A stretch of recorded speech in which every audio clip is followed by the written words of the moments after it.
우리 옆에 계신 분들과 함께 인사하겠습니다. 사랑합니다. 축복합니다.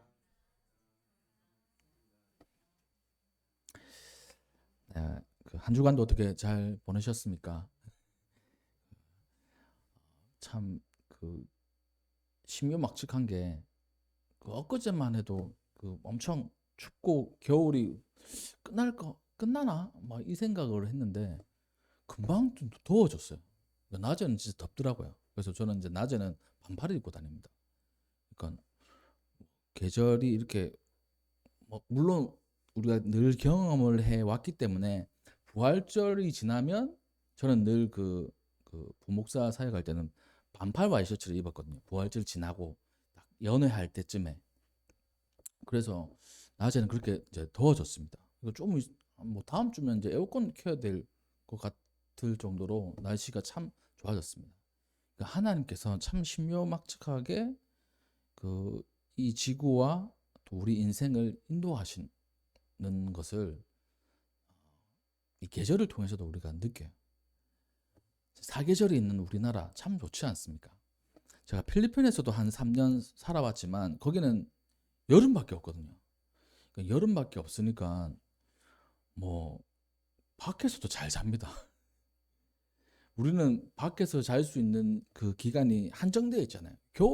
겨울에 밖에서 노숙 하시는 분들 그 힘들지 않습니까? 물론 노숙하시는 분들 계시긴 하지만 그 자구책들이 있더라고요.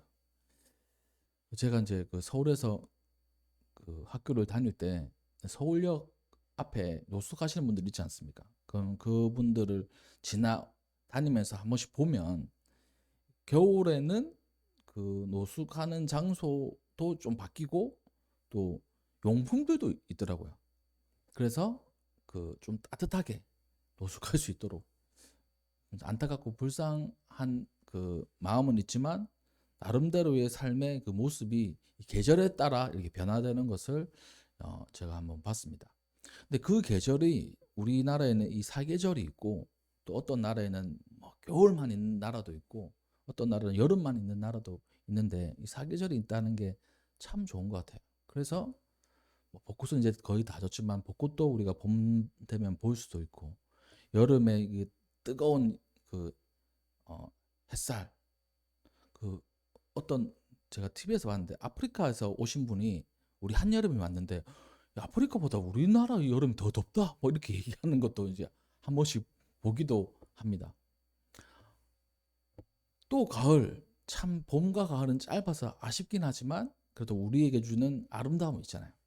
봄의 벚꽃 또 새싹들 가을이 있는지 없는지 모르겠지만 그 붉게 또 노랗게 변하는 이 단풍들 참 그래서 이제 겨울을 맞이하고 눈도 내리고 이렇게 합니다. 물론 우리 지역에는 눈이 잘 안 내리지만 위에는 참 많이 내리고 막 그런 우리 사계절이 있는 것에 참 감사한데 왜 제가 이 말씀을 드리냐면 이 사계절이 있고 모든 것이 이게 돌아가고 있는 거잖아요. 한 바퀴씩 한 바퀴씩 이렇게 돌아가는데 누군가가 이렇게 짜여 놓은 것도 아니고 우리가 생각할 때 이 계절이라는 것이 기가 막히게 지나면 봄이 오고 좀 지나면 여름이 오고 조금 지나면 가을이 오고 조금 지나면 겨울이 오고 또 끊임없이 이 겨울이 계속될 것만 같은데 또 봄이 오는 거예요. 그러니까 사람들은 이제 이걸 자연이라고 그러죠. 근데 우리 믿는 사람들은 이 하나님의 이 섭리라고 얘기합니다. 섭리. 그러니까 모든 것이 이 하나님께서 계획하시고 이끌어 가시는 거예요. 때로는 이 여름을 한번 예를 들어 보겠습니다. 여름에 땡볕이 내립니다. 물이 바짝바짝 말라요. 비 좀 내렸으면 좋겠다.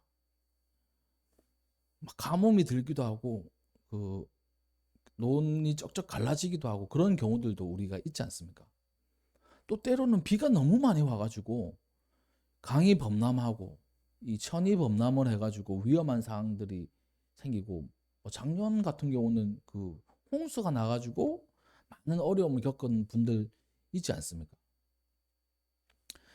그러니까 이 모든 것이 이게 하나님께서 이 섭리로 짜여서 이렇게 짜서 이렇게 이끌어 가시는데, 그 속에는 때로는 가뭄도 있고, 때로는 홍수도 있고, 때로는 폭설도 있고, 뭐 여러 가지가 있는 거예요.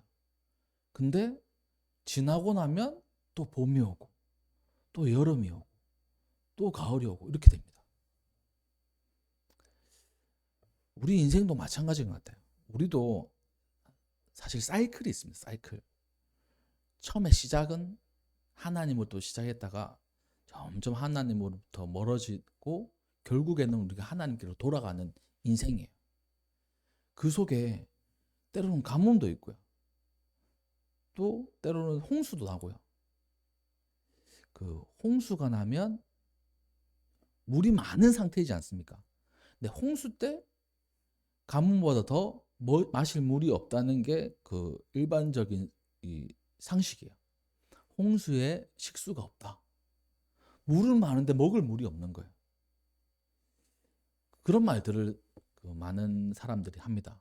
참 그 우리에게 의미하는 바가 있죠. 물은 참 많은데 먹을 물이 없는 거예요. 그 인생 가운데 그런 홍수도 나기도 하고, 폭설을 맞기도 하고, 또 여러 가지 일들이 일어납니다.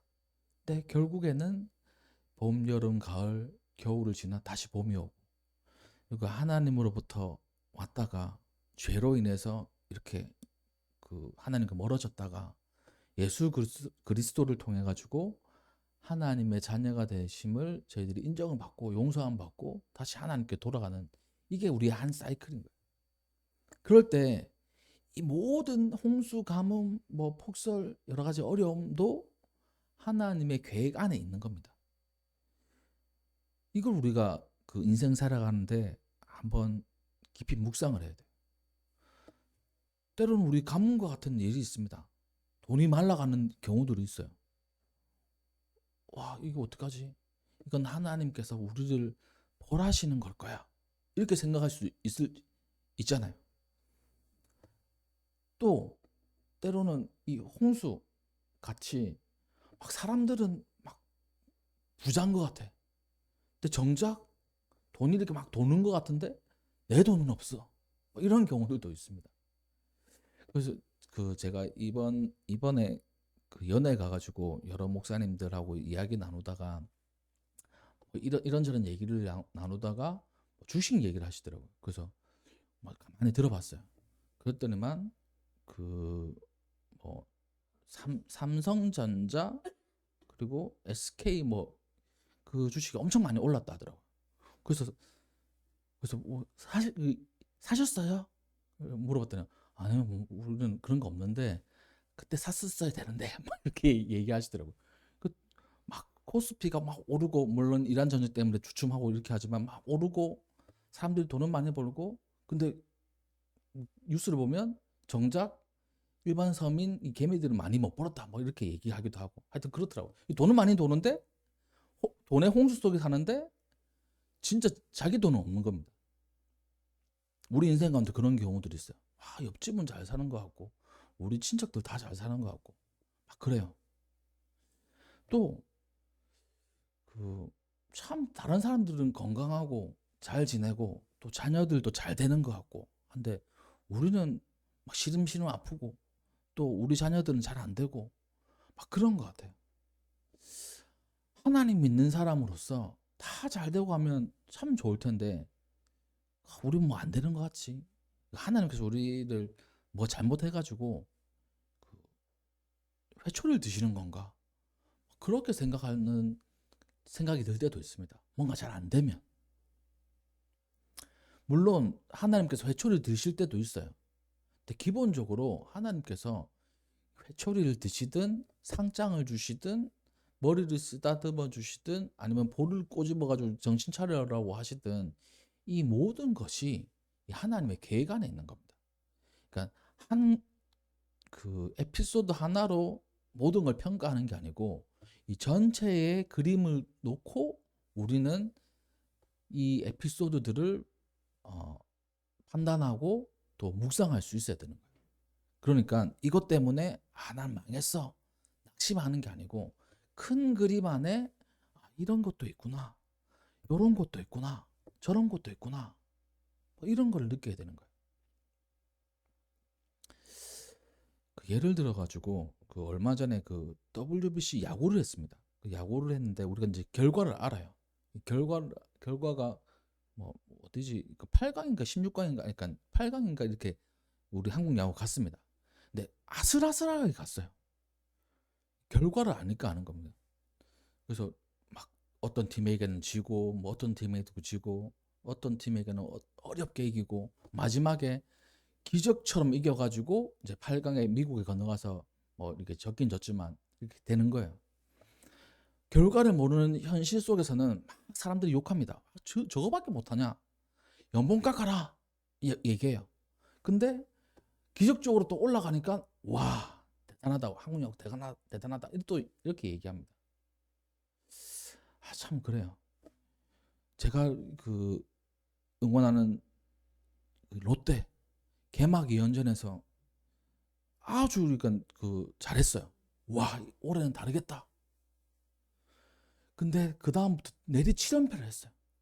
그러면 그렇지 봄대 막 이렇게 얘기합니다, 사람들. 모든 과정, 그러니까 지금 시즌이 이제 진행되고 있는데 이제 결론을 놓고 보면 그 많은 에피소드들이 있지 않습니까?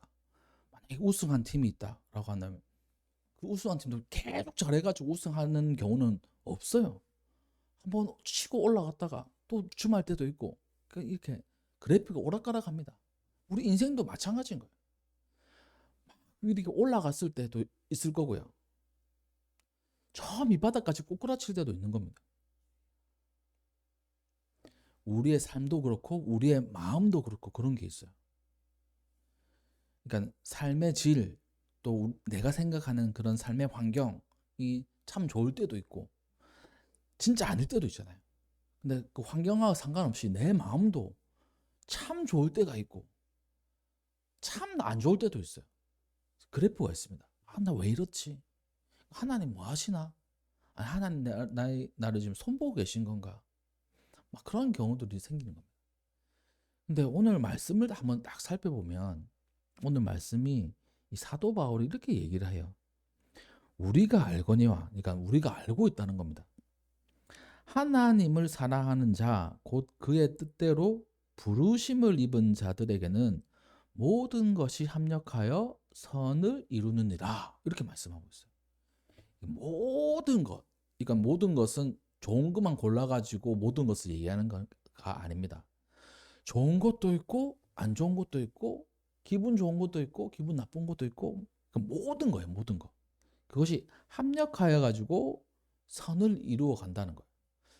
이 말씀은 직역을 하면 선을 위해 일한다. 그러니까 선은 좋은 것이란 뜻이잖아요. 그리고 좋은 것은 이 하나님, 또 아니면 목적, 계획 뭐 이런 걸로 이렇게 바꿀 수가 있는데, 모든 것이 합력하여서 목적지에 도달한다. 이렇게도 이제 해석할 수 있는 거예요. 그러니까 하나님을 사랑하는 부르심을 입은 사람, 우리 같은 사람들에게는 때로는 풍랑, 때로는 폭우, 때로는 홍수, 가뭄, 또 때로는 이 벚꽃, 때로는 단풍, 뭐 좋은 거, 안 좋은 거 다 합력하여 가지고 결국엔 좋은 곳에 목적지에 이르게 한다고 말씀을 하고 있는 거예요. 그러니까 지금 현 상황에서 우리의 목적지 결과를 딱 놓고 볼 때 바닥일 수 있어요. 또 고점일 수 있습니다. 그러니까 이것에 일희일비하는 게 아니고, 바닥이라면 이 바닥에서 건져내시고 이끌어내시는 하나님을 아주 세밀하게 만날 수 있는 좋은 찬스예요. 바닥일 때. 참 정상일 때는 우리 앞에 아무도 없는 것처럼 보입니다. 근데 그때 하나님께서 말씀하시는 게 있어요. 겸손을 말씀하십니다. 이 성경의 이 많은 부분들이 겸손을 얘기해요.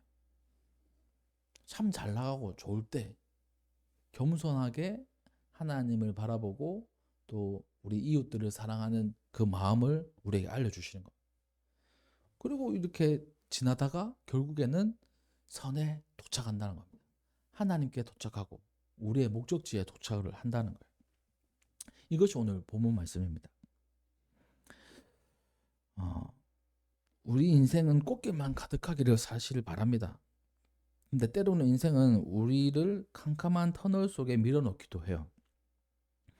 경제적인 그런 터널도 있고 또 그 관계 속에서의 이 충돌도 있고 또 그 직장에서의 뭐 여러 가지 아픔도 있고 이 자녀의 문제도 있고 건강의 문제도 있고 여러 가지 이 터널 속에 그런 그 가뭄 속에 우리를 밀어넣기도 해요. 여러 가지 그 앞날에 대한 그 막막함도 있죠. 그럴 때 우리는 낙심이 찾아옵니다. 마음이 이게 무너지는 거예요. 그때 우리가 이제 얘기를 합니다. 하나님, 왜 우리의 인생은 이 모양일까요? 요 모양 요 꼴일까요? 참 열심히 산다고 살지만 왜 요 모양 요 꼴일까요? 이건 뭐 많은 사람들이 그렇게 얘기를 해요. 우리가 뭘 잘못했을까요? 뭐 아니면 뭔가 뭐 삐뚤어졌나요? 우리가 뭐 퍼즐을 맞출 때 하나 잘못 놓으면 전체가 그러니까 망가지는 거지 않습니까? 그런 것처럼 내 삶의 퍼즐도 뭔가 내가 잘못 놨나요? 아니면 하나님께 뭘 잘못 놓으셨나요? 그런 여러 가지 의문들이 들어요. 근데 그 질문에 대한 그 대답이 오늘 본문 말씀이란 겁니다. 그거 잘못 놓은 거 아니야? 그거 다 하나씩 하나씩 놓아가지고 하나님께서 한 퍼즐이 그 명작을 만들기도 하고 또 그림을 완성시키듯이 다 합력하여서 선을 이루는 거야 라고 말씀해 주시는 거예요. 그 프랑스의 테피스트리라는 그 작품이라고 해야 되나? 하여튼 그 기법이 있습니다. 그 뭐냐면 우리 수 뜨는 거 있잖아요. 우리 애도 그 조그만 이런 거에다가 이 털실 넣어서 이 그림으로 만드는 거, 그 테피스트리라고 한다 하더라고요. 그러면 딱 보면 참 그 예쁩니다. 근데 뒤에는 뒤집으면 털이 삐죽삐죽 튀어나와가지고 엉망진창인 것 같아요. 그런 그 아시죠? 뒤에서 본 그거는 뭐 엉망인 것 같아요. 실타래는 여기저기 엉켜 있고 또 그 막 가시런을 하지도 않고 어떤 실은 길기도 하고 어떤 실은 뭐 짧기도 하고 막 엉켜 있고 그리고 보풀도 일어나고 막 그렇습니다. 울퉁불퉁해요. 뒷판만 보면 뭐 어떤 건지 전혀 모릅니다. 근데 앞을 딱 돌렸을 때는 어마어마한 작품이 나오는 거예요. 와, 예쁘다. 멋있다. 우리의 인생도 이와 같을 수 있습니다. 혹시 우리가 겪는 이 낙심이 이 테피스트리라는 그 작품의 뒷면과 같을 수 있어요. 뒷면만 보고 있는 겁니다. 엉킨 실타래 같고 막 뒤죽박죽이고 또 막 이상한 것 같아요. 근데 하나님께서는 우리를 그 뒷면만 보게 하지 않으시고 너 이제 돌아서 앞면을 한번 봐라. 하나님께서 이 선이라는 그 목적 그리고 또 완성품을 딱 보여주시는 거예요. 그래서 그 그림을 정교하게 만들기 위해서 때로는 엉망진창 같은 그 뒤에 이 실타래의 그 모습들이 있는 겁니다. 꼬여 있는 것 같기도 하고 안 풀리는 것 같기도 하고 저기가 아닌 것 같기도 한데 탁 뒤집어 보면 완성되어 있는 거예요. 그게 바로 하나님께서 우리의 인생을 조성하시는 방법이 아닐까 생각이 되어집니다. 그래서 우리는 그 뒷면을 보는 게 아니고 그 앞면을 보고 살아가는 사람이어야 된다는 거예요. 사도 바울은 이것을 그 여러 가지 뭐 문제들 있지만 합력한다 이렇게 돼 있습니다. 오늘 본 말씀에 이 합력이란 말이 뭘까? 이 합력이라고 하면 저는 사실 이 협력 뭐 이런 뜻으로 이렇게 받아들였어요. 그러니까 저도 지금 그냥 멀리서 보면 뭐 어떤 건지 잘 안 보이거든요. 가까이 봐야 합력이구나. 처음에 저가 그 합력이란 말들을 알았지만 이 성경이 버전이 여러 가지 있지 않습니까? 그래서 뭐 협력도 똑같은 말이지 않을까 해서 이 원어를 한번 찾아봤어요. 물론 협력이란 뜻도 있지만 좀 더 그 세밀한 뜻이 있습니다. 이 협력하여라는 이 뜻은 우리가 잘 쓰는 단어의 어원이에요. 시너지 효과 잘 쓰잖아요. 이 시너지 효과는 어떤 그 기대치보다 뭐 이렇게 더해져 가지고 더 큰 효과를 나타내는 그 시너지 효과라 그 사람들이 많이 씁니다. 요즘 들어가지고 그 시너지의 어원이 오늘 이 합력의 단어예요. 그러니까 이 뜻은 하나님은 결코 그 멀리서 구경하시는 분이 아니고 여기 엉켜져 있는 그 모든 것들을 잘 조성해 가지고 하나의 작품을 만드시는 그런 분이시란 겁니다. 엉켜 있는 실타래를 이렇게 하나님께서 손을 넣으셔 가지고 직접 이렇게 흔들어 놓으시는 거예요. 또 그것을 바로 세우셔 가지고 이렇게 하나하나씩 삐집고 들어 가지고 실을 넣어서 그림을 완성시키듯이 하나님께서 그 하나하나 이렇게 수를 놓으시는 겁니다. 우리 인생 가운데. 저기에 공간이 있나? 그런 싶을 정도의 그 공간에 이 실을 놓으시는 거예요. 삐집고 들어가가지고 그 아픔이라는 실타래를 삐집고 들어가서 수를 놓으시고 또 슬픔이라는 이 실타래를 삐집고 들어가셔가지고 수를 놓으셔서 그 앞면이 완성되게 하시는 분이 바로 하나님이시란 겁니다. 그래서 그 모든 것들이 딱 볼 때는 아무것도 아닌 것 같은데 딱 완성되어 보니까 하나의 작품이 되는 거. 시너지 효과가 나타나는 거예요. 우리 인생에 시너지 효과를 주시는 분이 바로 하나님이시란 겁니다. 성 어거스틴은 이 말씀을 통해 가지고 그러니까 이 말씀 이 합력하여 선을 이룬다는 말씀을 많은 그 신학자들 또 그 성인들이 이렇게 얘기하지 않았겠습니까? 이게 무슨 뜻이다. 근데 많은 분들이 이렇게 생각했어요. 그러니까 제가 앞서서 말씀드린 것처럼 이 합력한다는 것은 이 선을 이루는 거기 때문에 선은 악하고 이렇게 반대되는 거잖아요. 선을 이루는데 악이 들어갈 수가 있나? 논리적으로 어떻게 보면 맞는 것 같습니다. 그렇잖아요. 선과 악이 반대되는 거기 때문에 악이 들어오면 이 선이 될 수가 없는 거잖아요. 그래서 여기서 모든 것이라는 것은 좋은 것, 하나님으로부터 나온 것, 이것이다. 이렇게 설명하는 사람들도 있어요. 그러니까 그 말은 이거죠. 우리의 믿음, 우리의 헌신, 우리의 그 기쁨, 또 우리의 그 뭐 희생, 이것이 다 합력하여 가지고 선을 이룬다. 이렇게 이제 해석하는 겁니다. 그렇게 해석해 버리면 그 물론 그 해석도 맞을 수도 있어요. 근데 저나 아니면 그 다른 그러니까 오늘 말씀을 성 어거스틴이라는 그 뭐 신학의 아버지라고 불리는 분 있죠. 이분은 이렇게 얘기를 했어요. 이 모든 것 안에는 우리의 실수조차도 포함된다. 이렇게 이제 해석을 하시는 겁니다. 심지어 이 죄와 실패까지도 하나님을 사랑하는 자에게 겸손을 배우는 도구가 된다라고 성 어거스틴이 얘기한 거예요. 그래서 이 모든 것이란 것에 실수도 있고 죄도 있고 실패도 있고 또 교만도 있고 많은 것들이 있는 거예요. 그게 다 합력하여 가지고 하나님께서 우리를 완성시키신다는 겁니다.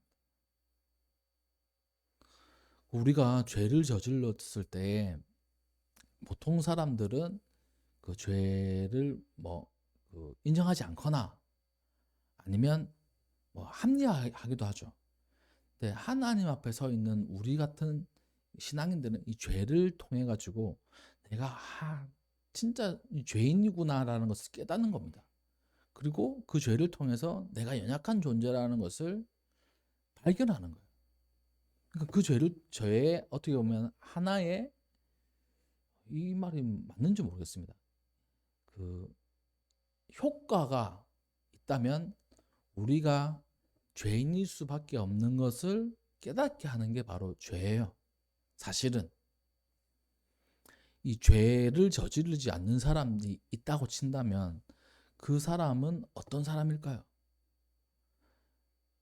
완벽한 사람이겠죠. 예수님과 같은 사람. 그런 사람은 없습니다. 다 죄인이에요. 근데 자기가 죄인인 것을 인정하는 사람과 인정하지 않는 사람이 있습니다. 근데 그 죄를 통해 가지고 자기가 죄인인 것을 인정하죠. 그래서 내가 예수님이 필요하다는 것을 시인할 수밖에 없는 사람들이 바로 우리입니다. 그래서 이 성 어거스틴은 그 실패, 이 죄악, 이것도 우리가 우리 스스로를 발견하고 겸손할 수 있게 하는 도구가 된다고 말씀을 했어요.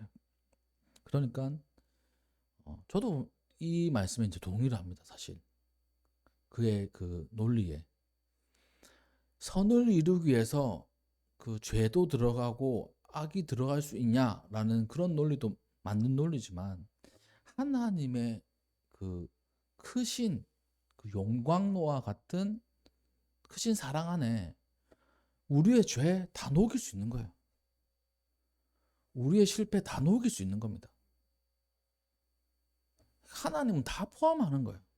저는 그렇게 생각해요. 물론 이거 이 발언은 어떻게 보면 반박당하기 참 좋습니다. 어떻게 선하고 악하고 공존할 수가 있냐, 포함할 수가 있냐, 이렇게 할 수가 있어요. 근데 하나님이라는 무한한 그 영광과 같은 사랑의 앞에 다 녹일 수 있다고 저는 생각을 해요. 우리가 그것 때문에 살고 구원받은 겁니다. 다 녹이셨기 때문에. 예수님을 통해 가지고, 예수님의 보혈을 통해 가지고. 그래서 모든 것이라는 것은 우리의 슬픔도 있고 죄악도 있고, 저는 이 모든 것이라고 생각을 해요.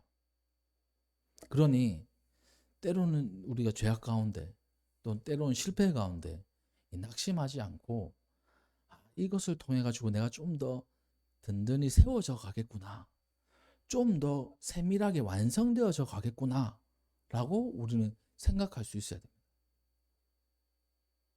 그렇게 믿음으로 고백할 수 있어야 돼요. 이 죄를 시인을 하고 이 죄가 좋다는 게 아닙니다. 이 죄를 통하여서 내가 약하다는 것을 인정하고 그러기에 예수 그리스도를 우리가 필요로 하는 사람인 것을 인정하는 거예요.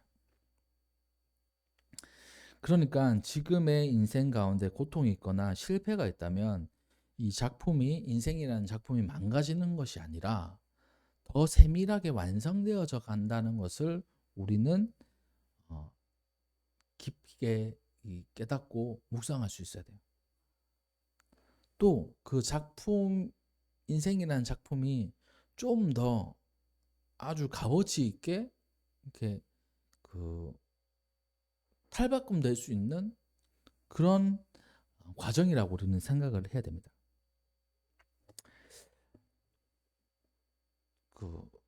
뒷면을 봤을 때 이 실이 어디에 쓰였을까 잘 몰라요.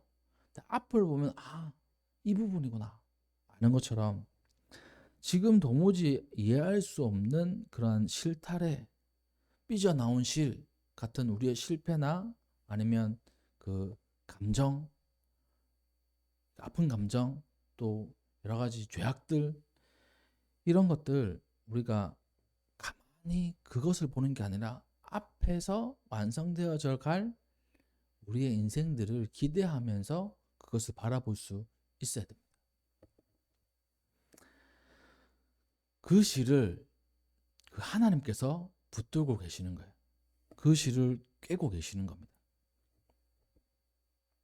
그래서 바울이 확신을 했던 거예요.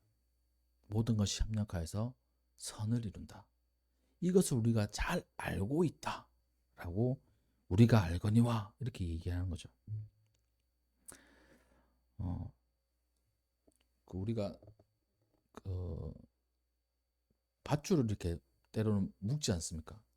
제가 낚시를 하다 보면 낚시를 할 때 바늘을 묶기도 하고, 그럼 채비가 있으면 채비와 낚시줄, 이거 원줄이라고 하거든요. 원줄을 같이 묶어요. 묶으면 헐겁게 묶으면 잘 이렇게 빠집니다. 이렇게. 그리고 이게 낚시 이제 이렇게 얘기하는 낚시 고수 같네요. 고수. 저는 낚시를 잘 모릅니다, 사실. 우리 첫째하고 낚시를 가면 주변에서 낚시하는 분들이 우리를 비웃어요. 왜냐면 저희들이 하는 채비는 민물에 사는 그냥 채비거든요. 할 줄 모르는 사람들은 우리 사실. 근데 우리 잘 잡아요. 그걸로. 하여튼 낚시 고수가 아닌데 원줄이 있고 그리고 채비줄이 있습니다. 근데 채비줄은 좀 약하게 해요. 왜냐면 돌에 걸리거나 어디에 걸릴 때 이걸가 이렇게 뜯어져 가지고 원줄을 살리게. 그리고 헐겁게 묶으면 이게 빠집니다. 잘. 근데 단단하게 묶으면 이 원줄보다 원래 있는 줄보다 이 매듭이 더 단단해져요. 이게 합력의 원리입니다. 원래 그냥 줄 하나가 있는 것보다 끊어져 가지고 묶은 게 더 세져요. 이게 이제 수학적으로 표현한 분이 있던데 제가 그것까지는 잘 모르겠고 그렇다고 합니다. 때로는 우리가 우리 인생 막 끊어진 것 같잖아요. 또 뭐 어떤 관계들이 부부와의 관계들, 부모와의 관계들, 아니면 자녀와의 관계들, 아니면 지인들과의 관계들 그냥 막 끊어지는 그런 경우들이 있어요. 근데 그걸 한번 하나님과 함께 매듭을 지으면 그 전보다 더 강해진다는 겁니다. 우리의 인생 막 끊어지는 것 같아요. 근데 하나님께서 한번 매듭 지어주시고 꽝꽝 이렇게 묶으면 더 단단해집니다. 우리의 인생. 우리의 실패 하나님께서 다시 묶으시면 이전보다 더 단단해지는 거예요. 이 원리입니다. 이 원리. 실패하고 끊어지는 그 경험은 하나님께서 다시 회복시키시고 다시 묶어주시는데 더 단단해지게 우리를 세워가신다는 거예요. 여러 가지 갈등과 낙심, 또 어려움들이 우리 인생 가운데 있습니다. 막 끊어짐도 있고 그런 게 있어요. 근데 하나님께서 다시 합력해 주시고 다시 묶어 주시면 우리는 더 든든히 세워져 나가는 우리의 인생이 된다는 것입니다.